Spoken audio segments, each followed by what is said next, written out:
আর এখন যে খবরের দিকে নজর রাখবো, লোকালয়ে চিতাবাঘের আতঙ্ক। বীরপাড়ায় চিতাবাঘের আতঙ্কের ছবি, সিসি ক্যামেরার ছবি ঘিরে রীতিমতো আতঙ্ক। লোকালয়ে চিতাবাঘ, বীরপাড়ায় চিতাবাঘের আতঙ্ক। চিতাবাঘ ধরতে ফাঁদ বক্সা টাইগার রিজার্ভের। আমাদের সঙ্গে রয়েছেন প্রতিনিধি রাজকুমার। রাজকুমার, কি খবর পাচ্ছি?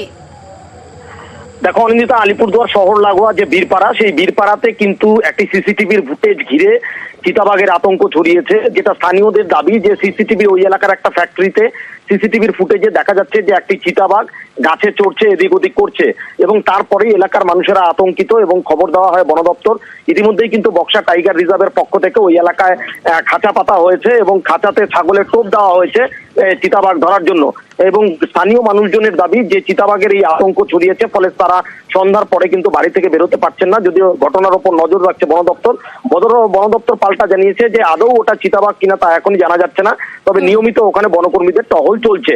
অনিন্দিতা, বেশ, ধন্যবাদ।